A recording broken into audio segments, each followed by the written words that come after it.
class 7 অনুশীলনী 4.2 থকা সমতাৰ সিদ্ধান্তক গাণিতিক প্ৰক্ৰিয়া হিচাপে প্ৰয়োগ কৰি সমীকৰণ কিদৰে সমাধান কৰিব পাৰি আজি আমি চাওঁ হা তোমালোকে এই সমতাৰ সিদ্ধান্তক প্ৰয়োগ কৰাৰ আগতে গম পাব লাগিব সমতা মানে কি এতিয়া ধৰি লোৱা 10 - 5 = 2 + 3 এটো চাবা তো যদি আমি সমাধান কৰো 10 পৰা 5 গলে কিমান থাকিব 5 আৰু 2 এ 3 এ কিমান 5 ইয়াত সমান চিনৰ দুই পক্ষ মান সমান নহয় নে সমান চিনৰ দুই পক্ষ মান সমান হোৱাৰ বাবে ইয়াক আমি সমতা বুলি কওঁ সমতা মানে কি বুজি পালানে এতিয়া মানে যদিও এনেকে আছিল কিন্তু ইয়াৰ মান সমানেই আছিল এতিয়া চাবা এই 5ৰ লগত যদি মই দুই ফালে দুটা একে সংখ্যা যোগ কৰো কিমান পালো 7 = 7 মানে আমাৰ সমতাটো বৰ্তি থাকিলে হয় না একে সমতা হৈ আছে দুই ফালে বাও পক্ষ আৰু সোঁ পক্ষ দুই ফালে সমান তোমালোকে জানা নহয় বাও পক্ষ সোঁ পক্ষ মানে এই ফালটো কোৱা হয় সোঁ পক্ষ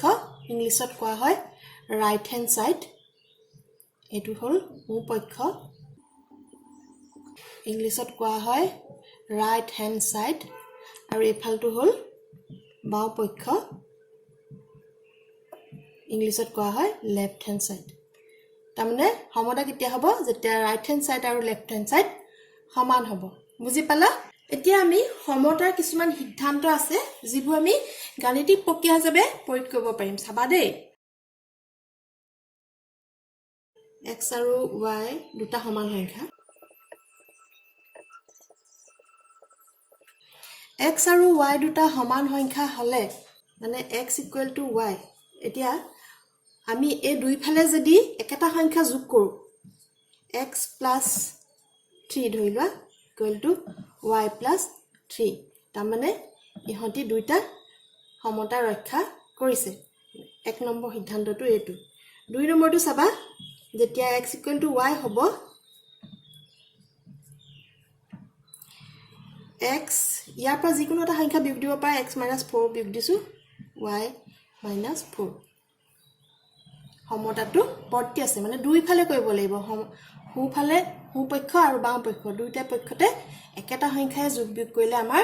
সমীকৰণটো একে সমতা ৰক্ষা কৰি থাকে মানে সমান হয় মানে বুজি পালানে সমীকৰণটো সমান হয় ইয়া এইটা বুজি নাপা যদি আগৰ উদাহৰণটো মই কি কৈছিলো যে 10 - 5 = 2 + 3 এটা কৈছিলো হয় না কেলটো কিমান পাইছিলো 5 = 5 এতিয়া ইয়াত 3 টো যোগ কৰিলে কি পাম আমি 8 আকৌ 5ৰ লগত 3 যোগ কৰিলে এই দুটা একে একে হল হয় না 8 = 8 তাৰমানে এটো বুজি পালা নহয় হে একেটা ধৰণে এই 5 টো পা লৈ লৈছো 5 = 5 ইয়াৰ পৰা যদি মই 4 বিয়োগ দিও 5 - 4 = 5 - 4 কেলটো কিমান পালো আমি 1 = 1 দুইটা সমান হলে সমতা ৰক্ষা কৰিলে তাৰমানে তুমি সমীকৰণ সমাধান কৰোতে এই সোঁ পক্ষ আৰু বাওঁ পক্ষ দুই ফালৰ পৰা একেটা সংখ্যাকে যদি বিয়োগ দিয়া তেতিয়া হলে তোমাৰ সমীকৰণটো একেটাই থাকিব মানে সমতা ৰক্ষা কৰি থাকিব বুজি পালা নহয় যদি তুমি সমীকৰণটো দুই ফালে একেটা সংখ্যায় পূৰণ কৰা তেতিয়া হলে ই সমতা ৰক্ষা কৰি থাকিব পাছে পূৰণ কৰি দিছো এটো y = 5 সমান হ'ব মানে বুজি পালা নহয় একেটা সংখ্যায় পূৰণ কৰিলে সমীকৰণটো সমানেই হ'ব ই সমতা ৰক্ষা কৰি থাকিব 4 নম্বৰটো যেতিয়া x = y হয় আমি একেটা সংখ্যায় যদি হৰণ কৰো মানে অশূন্য সংখ্যা হ'ব লাগিব পূৰণৰ ক্ষেত্ৰটো অশূন্য হ'ব লাগিব শূন্য হ'ব নোৱাৰিব আৰু ইয়াতো যিকোনো অশূন্য সংখ্যায় যদি হৰণ কৰো তেতিয়া হলে সমীকৰণটো সমতা ৰক্ষা কৰি থাকিব ইয়াত ধৰি লোৱা /6 y /6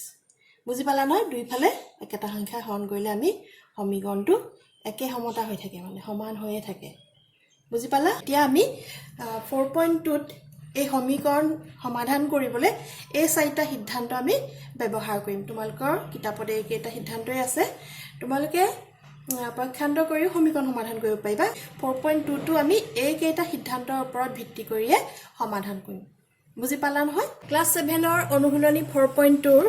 1 নম্বৰ কোৱেশ্চনটো আমাক কি কৈছে চলকটো পৃথক কৰোতে ব্যৱহাৰ কৰা প্ৰথম স্তৰটো লিখা আৰু সমীকৰণটো সমাধান কৰা তোমালোকে সমীকৰণ সমাধান কৰা মানে আগত জানি ল'ব লাগিব সমীকৰণ সমাধান কৰা মানে কি ইয়াত যে আছে এটো সমীকৰণ ইয়াত এটুক x টুক কোৱা হয় চলক হয় না যিটো মান সলনি হৈ থাকে চলক আৰু এটুক কোৱা হয় ধ্ৰুৱক চলকৰ লগত ধ্ৰুৱক পদ এটা যোগ হৈ আছে মানে চলকটো হল ইয়াৰ মানবোৰ সলনি হ'ব পাৰে ইংলিছত কোৱা হয় ভেৰিয়েবল আৰু ধ্ৰুৱকটো মানে 5 টো সদায় 5 হৈ থাকিব ইয়াৰ মান কেতিয়া সলনি নহয় হয় না এতিয়া আমি কি কৰিব লাগিব এই ৰাখিটোৰ পৰা এই চলকটোক অকলহৰীয়া কৰিব লাগিব অকল এটা চলক থকা কৰিব লাগিব যাতে x টো অকলহৰীয়া হয় 5 টো ইয়াত নাথাকে তেতিয়াহে আমি x ৰ মানটো উলালে আমি কি বুলি ক'ব পাৰিম যে সমীকৰণটো সমাধান হ'ল এতিয়া চোৱা তোমালোকে 5 বিয়োগ 5 ইকুৱেল টু কিমান 0 হয় না আমি এই x টো অকলহৰীয়া কৰিবৰ কাৰণে কি কৰিব লাগিব 5 টো যোগ হৈ আছে এটা 5 আমি বিয়োগ দিব লাগিব আহাচোন কৰো তাৰ কাৰণে আমি প্ৰথম স্তৰটো কি কৰিব লাগিব প্ৰথম স্তৰটো তোমালোকক লিখিবলৈ কৈছে আমি কি লিখিব লাগিব দুই পক্ষৰ পৰা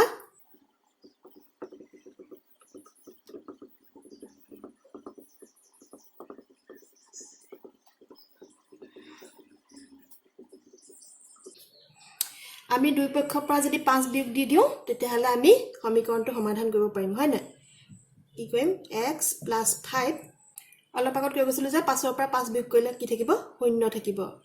আৰু সমীকৰণ সমাধান কৰোতে সমতাৰ সিদ্ধান্তবোৰ প্ৰয়োগ কৰিলে কি কৰিব লাগে যে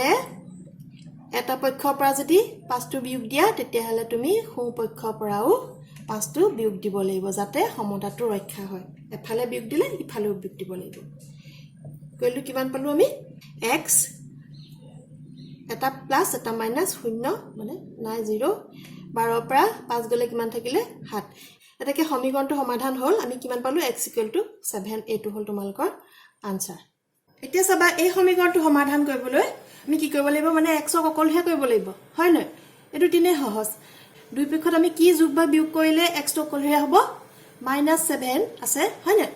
তাৰ লগত 7টা যোগ কৰি দিয়া কিমান 0 পাম গতিকে আমাৰ প্ৰথম স্তৰটো কি হ'ব প্ৰথম স্তৰটো লিখিব লাগিব যে দুই পক্ষৰ লগত 7 যোগ কৰি আমি পাম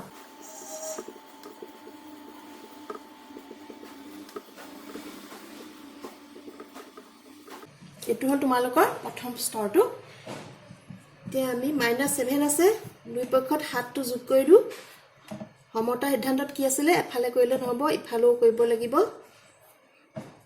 ইয়াত কি থাকিলে এটা মাইনাস এটা প্লাস মানে 0 ইয়াত অকল x টো অকলহে হৈ থাকিলে ইয়াত কি থাকিলে 0 + 7 মানে 7 এটো হ'ল তোমালোকৰ আনসাৰ এতিয়া আমি ইয়াত y টো অকলহৰীয়া কৰিব লাগে ইয়াত আছে -3 লগত আমি কি যোগ কৰিব লাগিব -3 লগত 3 যোগ কৰিলে আমি 0 পাম তেতিয়া আমি 3 এটা যোগ কৰি দিলে y টো অকলহৰীয়া কৰিব পাৰিম যাতে সমীকৰণটো সমাধান হয় বুজি পালা নহয় প্ৰথম স্তৰটো কি হ'ব তেলে দুই পক্ষৰ লগত 3 যোগ কৰি আমি পাম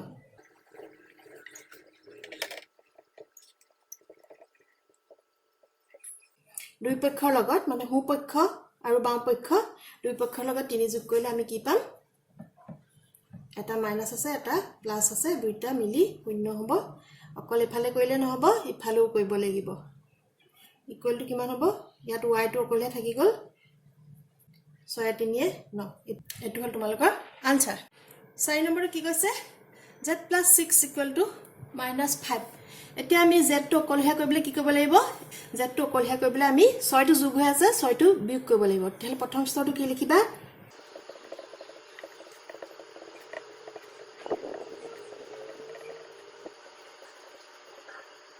দুই পক্ষৰ পৰা 6 বিয়োগ কৰিলে আমি পাম 6 টো যোগ হৈ আছে 6 এটা বিয়োগ কৰি দিও সমতা সিদ্ধান্তবোৰত কি আছিল অকল এফালে কৰিলে নহব ইফালেও কৰিব লাগিব এতিয়া z এটা প্লাস এটা মাইনাস এটো 0 হ'ল z টো অকলহৰীয়া হ'ল এটা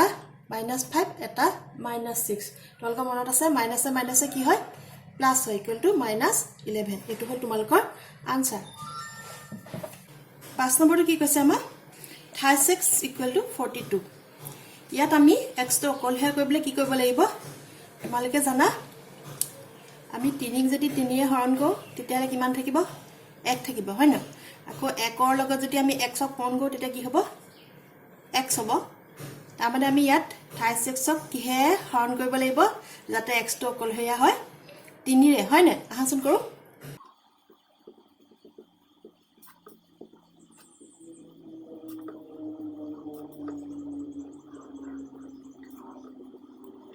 প্ৰথম স্তৰটো কি লিখিব লাগিব দুই পক্ষক 3 ৰে হৰণ কৰি আমি পাম দুইফালে তোমালোকে জানা অকল এফালে কৰিলে নহব ইফালেও 3 ৰে হৰণ কৰিব লাগিব যেহেতু আমি 3 ৰে কিয় কৰিলো x টো অকলহীয়া কৰিবলৈ হয় না অকল ইয়াত কৰিলে নহব এই পক্ষটো কৰিব লাগিব 3 ৰে হৰণ কৰিলে 1 থাকিলে 1ৰ লগত x পূৰণ কৰিলে x হ'ব 3 ৰে 42 কে গুণ যাব 3 14 42 x equal to 14 এটো হল তোমালোকৰ আনসাৰ 6 নম্বৰটো কি কৈছে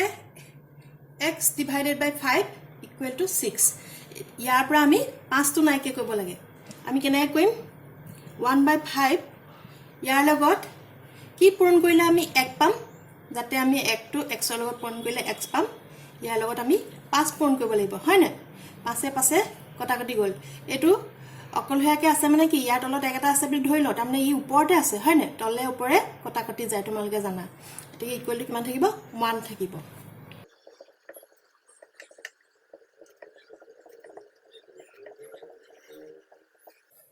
দুই পক্ষকে পাছেৰে পূৰণ কৰিলে আমি x by 5ক পাছেৰে পূৰণ কৰি দিও অকল এফালে কৰিলে নহব হয় না বাওফালে কৰিলে নহব সোফালে কৰিব লাগিব সমতা ৰক্ষা কৰিবলৈ এতিয়া কি হ'ব এই পাছে পাছে কটাকটি গল ইয়াত x টো থাকি গল ইয়াত কি থাকিব 5 6 গুণ 30 এটো হল তোমালোকৰ আনসাৰ এইটো অংকত আমি ইয়াৰ পৰা 12 টো নাইকে কৰিবলৈ কি কৰিব লাগিব 12x ইয়াক আমি 12 ৰে যদি হৰণ কৰি দিও কি থাকিব x থাকি যাব হয় না আহাচোন আমি কও প্ৰথম স্তৰটো কি লবা দুইফালে দুই পক্ষক 12 ৰে হৰণ কৰি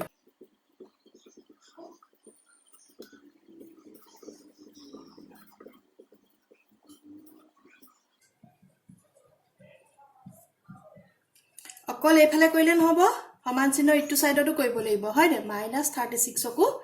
12 ৰে হৰণ কৰিব লাগিব কিমান পাবা 12 ক 12 ৰে হৰণ কৰিলা 1 থাকিলে 1ৰ লগত x পূৰণ হলে x এ হ'ব 3 12 36 তোমালোকে জানা হয় না এতিয়া কি গুণ যাব 3 গুণ যাব মাইনাস চিহ্নটা আছে এটো থাকি যাব এটো হল তোমালোকৰ আনসাৰ 8 নম্বৰটো কি কৈছে x by 4 equal to 3 by 5 ইয়াৰ পৰা আমি 4 টো নাইকে কৰিব লাগে মানে x টো অকলহে কৰিব লাগে যাতে আমি সমীকৰণটো সমাধান কৰিব পাৰো এতিয়া আমি ইয়াত কি কৰিব লাগিব ইজি হয় না এবাৰ কৰিয়া আহিলা x by 4 ৰ লগত যদি আমি 4 টো পূৰণ কৰি দিও কি হ'ব 4 ৰে 4 ৰে কটা যাব ইকুৱেল টু কিমান থাকিব x থাকিব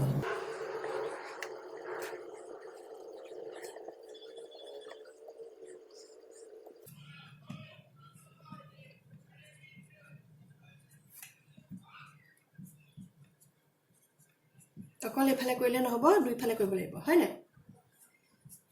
4 ৰে 4 ৰে কটা যাব এই ইমপ্লাইজ যে চিহ্নটো সমীকৰণৰ ক্ষেত্ৰত ব্যৱহাৰ কৰা হয় যেতিয়া আৰু এটা সমান চিহ্ন থাকে 4 টো তলত একো নাই মানে কি 4 টো ওপৰত আছে হয় না তলত 1 আছে এটা কি হ'ব 5 টো তলত হ'ব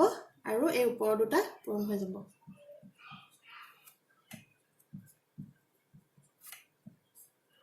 3 4 গুণ 12 তলত থাকিব 5 এটো হল তোমালোকৰ আনসাৰ 9 টো কি কৈছে 7x equal to 35 ইয়াৰ পৰা 7 টো নাইকে কৰিবলৈ আমি কি কৰিব লাগিব হাতেৰে হৰণ কৰি দিব লাগিব প্ৰথমটো লিখিবা প্ৰথম স্তৰটো লিখিবা দুই পক্ষকে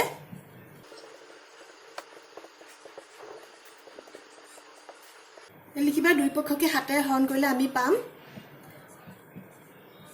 হাতেৰে হৰণ কৰি দিয়া অকল এফালে কৰিলে নহব সমান চিহ্ন ইফালেও কৰিব লাগিব এতিয়া হাতক হাতেৰে হৰণ কৰিলে 1 হ'ব হয় না ইয়াত x টো থাকি যাব 35ক হাতেৰে হৰণ কৰিলে কিমান পাবা 5 পাবা এটো হল তোমালোকৰ আনসাৰ 10 নম্বৰটো কি কৈছে p by 4 equal to 3 ইয়াৰ পৰা 4 টো নাইকিয়া কৰিব লাগে p টো অকলহৰীয়া কৰিব লাগে আমি কি কৰিব লাগিব আগত কৰি অহা হৈতে একে 4 এটা পূৰণ কৰি দিব লাগিব লিখা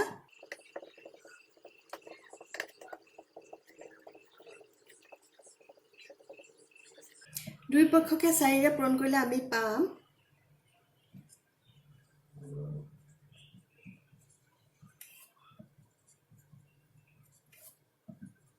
4 কটা যাব ইয়াত থাকিলে p 3 4 12 এইটো হল তোমালোকৰ আনসাৰ আহাচোন আমি 2 নম্বৰ অংক কেইটা কৰো 2 নম্বৰ কোৱেশ্চনটো আমাক কি কৈছে চলকটো পৃথক কৰিবলৈ ব্যৱহাৰ কৰিবলগীয়া স্তৰবোৰ লিখা আৰু সমীকৰণটো সমাধান কৰা 1 নম্বৰটো কি কৈছে 4x + 5 = 45 তোমালোকে 1 নম্বৰ কোৱেশ্চন গিটাত অকল এটা স্তৰতে সমীকৰণ কেইটা সমাধান কৰিব পাৰিছিলা হয় ন এতিয়া কিন্তু দুটা স্তৰ হ'ব ইয়াত 5টো আছে আকৌ ইয়াত x ৰ লগত চলকটোৰ লগত এটা সহগো আছে তাৰ মানে আমি x টো অকলহে কৰিবলৈ এই 5টো কটাব লাগিব আৰু তাৰ পাছত এই ইয়াৰ লগত লাগি থকা এই ধ্ৰুৱক পদটো যেটো সহগ বুলি কোৱা হয় এই সহগটো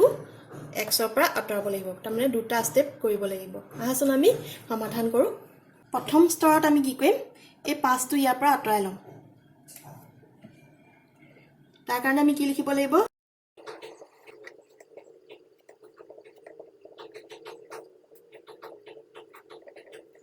প্ৰথম স্তৰটো কি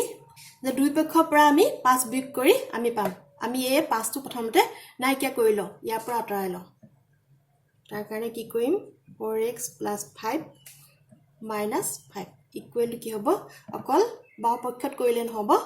সমতা ৰক্ষা কৰিবলৈ হয় না সুপক্ষটো কৰিব লাগিব ইনে তোমালোকে সমীকৰণ সমাধান কৰিলে পক্ষান্তৰ পদ্ধতিটো বেছিকে ব্যৱহাৰ কৰিবা আগলৈ মানে কৰিবলগীয়া হ'ব যেটোত মানে টাইম কম লাগে কৰিবলৈও ভাল ইকুৱেল টু কি হ'ব 4x এটা প্লাস এটা মাইনাস তাৰমানে এটা নাইকিয়া হল ইকুৱেল টু ইয়াত কি থাকিব 45 ৰ পৰা 5 বিয়োগ কৰিলে কিমান থাকিব 40 থাকিব এতিয়া আমি কি কৰিব লাগিব দ্বিতীয় স্তৰত কি কৰিব লাগিব এই 4x ৰ পৰা 4 টো নাইকিয়া কৰিব লাগিব 4x ৰ পৰা 4 নাইকিয়া কৰিবলৈ আমি কি কৰিব লাগিব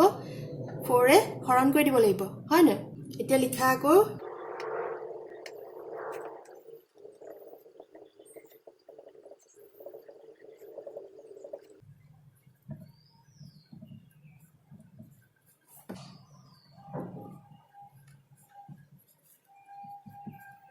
x ক 4 হৰণ কৰিলে x টো থাকি যাব অকলহে হ'ব আৰু 40 ক 4 হৰণ কৰিলে কিমান থাকিব 10 থাকিব এটো হল তোমালোকৰ আনসাৰ 2 নম্বৰটো কি কৈছে 36 - 7 = 11 এতিয়া আমি ইয়াৰ পৰা 7 টো নাইকিয়া কৰিবলৈ কি কৰিব লাগিব -7 ৰ লগত +7 টা যোগ দিব লাগিব হয় না প্ৰথম স্তৰত আমি এই 7 টো ইয়াৰ পৰা নাইকিয়া কৰি লব লাগিব আহাচোন কৰো দুই পক্ষৰ লগত 7 যোগ কৰি আমি পাম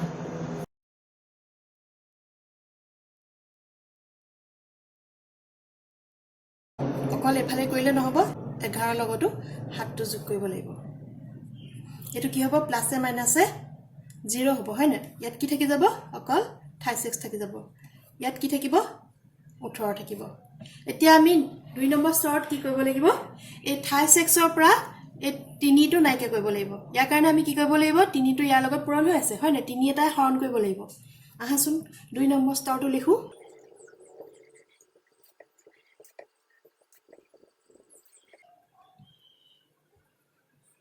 তিনিৰে হৰণ কৰি দিয়া অকল এফালে কৰিলে নহব ইফালেও কৰিব লাগিব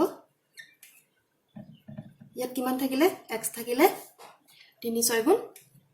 18 হয় না 3 এ 18 6 গুণ যাব এটো হল তোমালোকৰ আনসাৰ 3 নম্বৰটো কি আছে 26/3 + 5 = 7 প্ৰথম স্তৰত আমি কি কৰিব লাগিব এই 5 টো ইয়াৰ পৰা নাইকিয়া কৰিব লাগিব 5 টো ইয়াৰ পৰা নাইকিয়া কৰিবলৈ কি কৰিব লাগিব 5 টো যোগ হৈ আছে 5 এটা বিয়োগ দিব লাগিব প্ৰথম স্তৰটো লিখা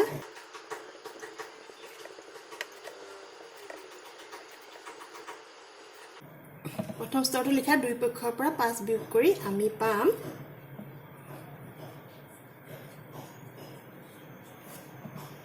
অকল বাও পক্ষত কৰিলে নহব হয় না এই সো পক্ষৰ পৰা 5 টো বিয়োগ কৰিব লাগিব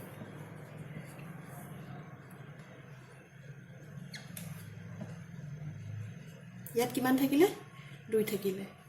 এতিয়া আমি এটো চাবা 2/3 টো 1 কৰিবলৈ আমি কি কৰিব লাগিব 3/2 এ পূৰণ কৰি দিব লাগিব হয় না তেতিয়া কি হ'ব 2 এ 2 যাব 3 এ 3 যাব ইকুৱেল টু কিমান থাকিব 1 থাকিব আমি হেতুকে কৰো দ্বিতীয় স্তৰটো লিখা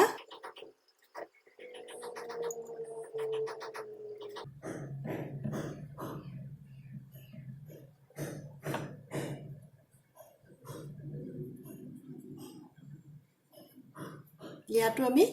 3/2 পূৰণ কৰি দিব লাগিব ইয়াত কি থাকিব 2 এ 2 এ কটা গ'ল 3 এ 3 এ কটা গ'ল হয় না ইয়াত থাকিলে x ইয়াত কি হ'ব 2 টো তলত একো নাই মানে 1 এটা আছে হয় না 2 টো সদায় এনেকে যেতিয়া অকলহেয়াকে থাকে 2 টো ওপৰতে থাকে ঠিক 2 এ 2 এ কটা যাব ইয়াত কিমান থাকিব 3 থাকিব এটো হল তোমালোকৰ আনসাৰ ক্লাস 7 ৰ অনুশীলনী 4.2 ৰ 3 নম্বৰ কোৱেশ্চনটো আমাক কি কৈছে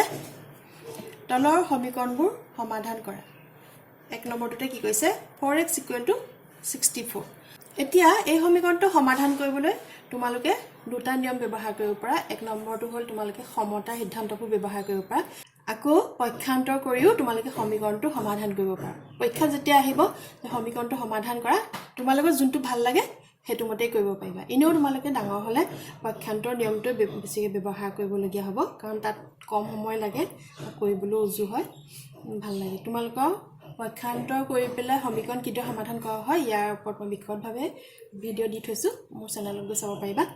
এতিয়া ইয়াত মই সমতাৰ সিদ্ধান্তবোৰ ব্যৱহাৰ কৰি সমীকৰণ কেইটা সমাধান কৰি দেখাম এটা দুটা বাও পক্ষান্তৰ কৰিও দেখাম ইয়াৰ পিছৰ লেসনটোৰ পৰাহে তোমালোকৰ পক্ষান্তৰ ব্যৱহাৰ কৰি পেলাই সমীকৰণবোৰ সমাধান কৰিবলৈ কিতাপত উদাহৰণত দেখুৱাইছে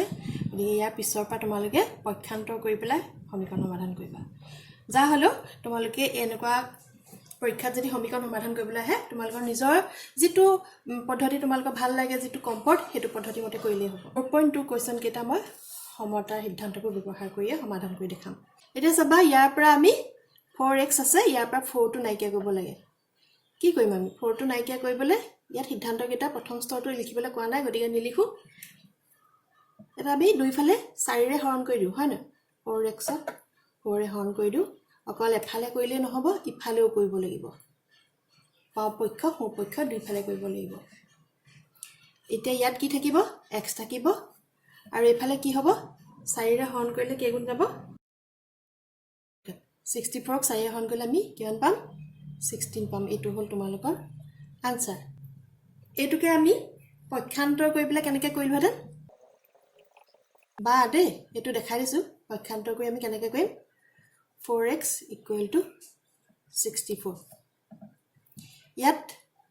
4 টো ইয়াত পূৰণ হৈ আছে পূৰণ হৈ থাকিলে কি হয় ইফালে গলে সমান চিহ্ন ইফালে গলে কি হয় হৰণ হয় ইকুৱেল টু কিমান হ'ব 16 এটো মই ইয়াতে ইনে দেখাই দিছো পৰীক্ষা তোমালোকৰ যোনটো কমফৰ্ট হয় হেতুৱে কৰিবা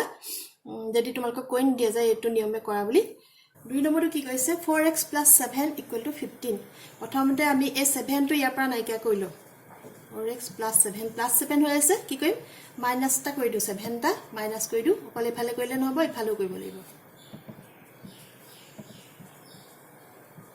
ইয়াত কিমান থাকিব 8 থাকিব হয় না এতিয়া আমি 4x ৰ পৰা x ৰ হহক 4 টো নাইকিয়া কৰিব লাগিব তাৰ কাৰণে কি কৰিব লাগিব 4 টো ইয়াৰ লগত পূৰণ হৈ আছে নাইকিয়া কৰিবলৈ কি কৰিব লাগিব 4 ৰে হৰণ কৰি দিব লাগিব হৰণ কৰি দিও অকল এফালে কৰিলে নহব ইফালেও কৰিব লাগিব কিমান থাকিব 4 ৰে 8 হৰণ কৰিলে 2 পাম এটো হল তোমালোকৰ আনসাৰ y/4 = 6 ইয়াৰ পৰা 4 টো নাইকিয়া কৰিব লাগে কি কৰিব লাগিব 4 টো হৰণ হৈ আছে হয় না নাইকিয়া কৰিবলৈ আমি কি কৰিব লাগিব y/4 ৰ লগত আমি 4 এটা পূৰণ কৰি দিও অকল বাওপক্ষক কৰিলে নহব সোঁপক্ষকো কৰিব লাগিব 4 ৰে 4 কটা গল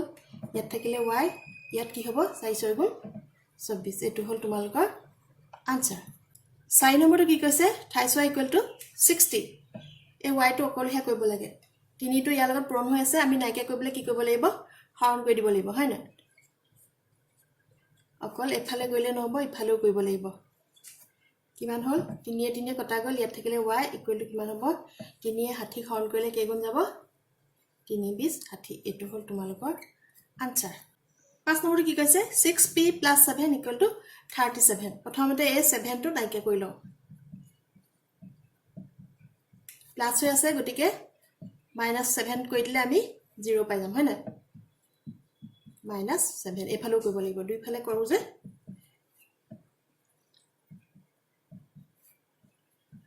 এতিয়া আমি ইয়াৰ পৰা 6 টো নাইকিয়া কৰিব লাগিব 6 টো ইয়াৰ লগত পূৰণ হৈ আছে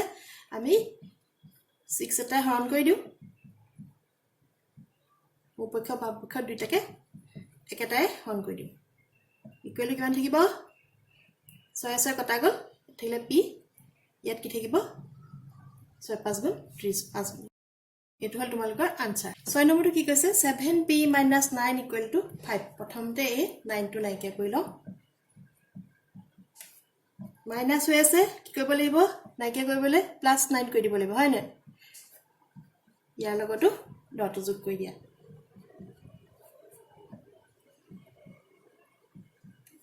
5 9 14 এতিয়া আমি 7 টো p লগত পূৰণ হৈ আছে নাইকিয়া কৰিবলৈ কি কৰিব লাগিব হাতে হৰণ কৰি দিব লাগিব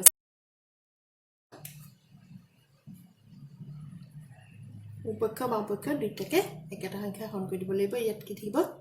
b থাকিব হাতে 7 গুণ এটো এটা কটাকটি গল ইয়াত কিমান হ'ব হাতে 14 কে গুণ যাব 2 গুণ যাব এটো হল তোমালোকৰ আনসাৰ 7 নম্বৰ কোৱেশ্চনটো আমাক কি কৈছে 5x - 7 = 8 এটো সমাধান কৰো হা এটো -7 হৈ আছে ইয়া 7 টো নাইকিয়া কৰিবলৈ আমি কি কৰিব লাগিব দুইফালে হাত এটা যোগ কৰি দিব লাগিব হয় না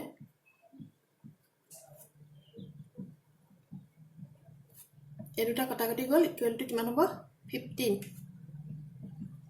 এতিয়া আমি 5 টো ইয়াৰ পৰা নাইকিয়া কৰিব লাগিব 5 টো নাইকিয়া কৰিবলৈ আমি কি কৰিম 5 এ হৰণ কৰি দিম 15 5 এ হৰণ কৰি দিম ইয়াত কিমান থাকিব x আৰু ইয়াত থাকিব 3 মানে 5 এ 15 কে গুণ যাব 3 গুণ যাব এটো হল তোমালোকৰ আনসাৰ 8 নম্বৰ কোৱেশ্চনটো কি কৈছে আমাৰ x/5 + 2 = 3 প্ৰথমতে আমি এই দুইটো নাইকিয়া কৰি লওঁ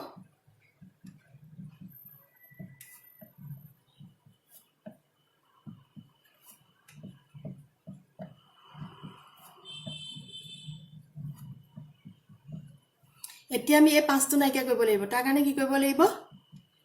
এটা পাছে পূৰণ কৰি দিও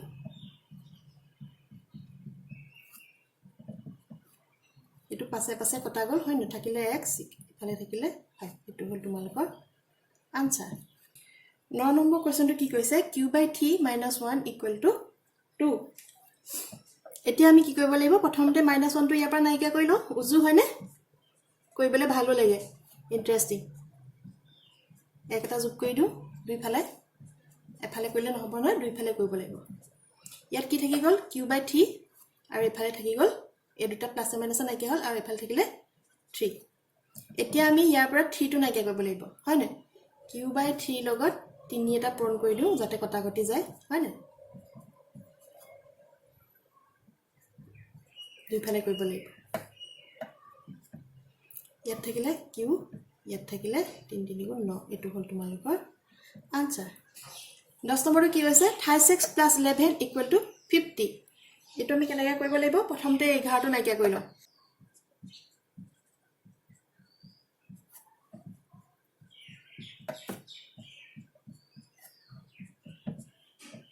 ইয়াত কিমান থাকিব 36 প্লাস মাইনাস নাইকিয়া হল আৰু 50 পৰা 11 গলে কিমান থাকিব 39 এতিয়া আমি 36 ৰ পৰা 3 টো নাইকিয়া কৰিব লাগে তাৰ কাৰণে কি কৰিব লাগিব 3 এ হৰণ কৰি দিও কিয়নো কিমান থাকিব ইয়াত থাকিব 3 3 কটা যাব x থাকিব আৰু 3 39 হৰণ গলে কিমান থাকিব 3 39 এটো হল তোমালোকৰ আনসাৰ 11 নম্বৰটো কি কৈছে 4x + 10 = 26 প্ৰথমতে 10 টো নাইকিয়া কৰি লওঁ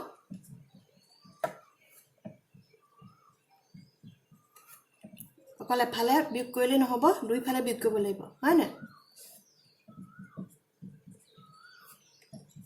26 ৰ পৰা 10 গলে কিমান থাকিব 16 থাকিব এতিয়া আমি 4x ৰ 4 টো নাইকিয়া কৰিব লাগিব তাৰ কাৰণে কি কৰিব লাগিব আমি 4 ৰে হৰণ দিব লাগিব যাতে 4 4 কটাকটি যায় অকল এফালে কৰিলে নহব ইফালেও কৰিব লাগিব 4 4 গুণ 16 এটো হল তোমালোকৰ আনসাৰ 12 নম্বৰটো কি কৈছে x/3 + 4 = 6 প্ৰথমতে 4 টো নাইকিয়া কৰি লওঁ প্লাস হৈ আছে -4 কৰি দিও ইয়াৰ পৰাও -4 কৰি দিও দুইফালে কৰিব লাগিব 6 পৰা 4 গলে কিমান থাকিলে 2 থাকিলে এতিয়া আমি ইয়াৰ পৰা 1/3 টো নাইকিয়া কৰিব লাগিব তাৰ কাৰণে কি কৰিব লাগিব x/3 লগত কি পূৰণ কৰিব লাগিব 3 এটা পূৰণ কৰি দিও হয় না যাতে কটাকটি যায় আকৌ ইফালেও 3 পূৰণ কৰি দিব লাগিব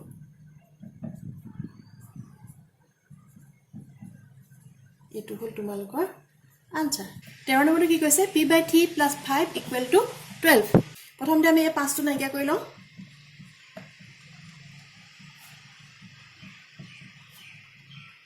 অকল ইফালে বিয়োগ দিলে নহব ইফালেও বিয়োগ দিব লাগিব 12 পৰা 5 গলে কিমান থাকিব 7 থাকিব এতিয়া আমি 1/3 টো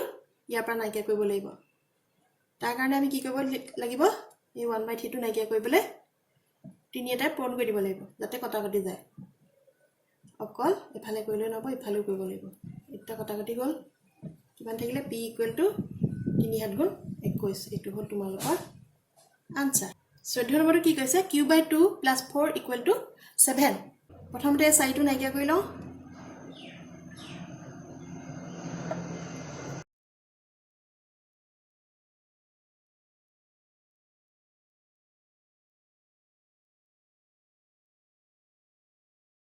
হাতৰ পৰা 4 গলে কিমান থাকিলে 3 থাকিলে এতিয়া আমি 1/2 টো ইয়াৰ পৰা নাইকিয়া কৰিব লাগিব তাৰ কাৰণে আমি কি কৰিম 2 এটা পূৰণ কৰি দিম হয় না যাতে কটাকটি যায়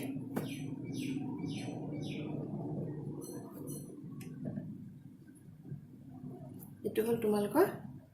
আনসাৰ 15 নম্বৰটো কি কৈছে 2 * x + 3 = x + 7 প্ৰথমতে আমি এই ব্ৰেকেটডাল অতৰাই লওঁ ইফালেও যেহেতু x টো আছে হয় না 2 * x + 2 * 3 2 * 3 কৰিলে কিমান হ'ব এই 2 * 3 বুলি লিখি দিছো এটো কি আছিল পূৰণৰ বিতৰণ বিধি 2x 2 3 গুণ কিমান 6 ইকুৱেল কি হ'ব x + 7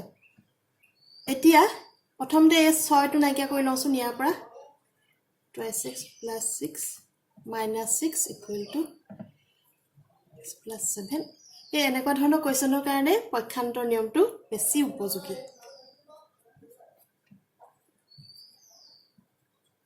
কিমান হ'ব 7 ৰ পৰা 6 গলে কিমান থাকিব +1 থাকিব হয় না 7 ৰ পৰা 6 গলে 1 থাকে এতিয়া আমি আমাক অকল এটা x লাগে এই x টো প্ৰথমতে আমি নাইকিয়া কৰি ল'ব লাগিব সেই কাৰণে আমি দুইফালে x এটা বিয়োগ দিব লাগিব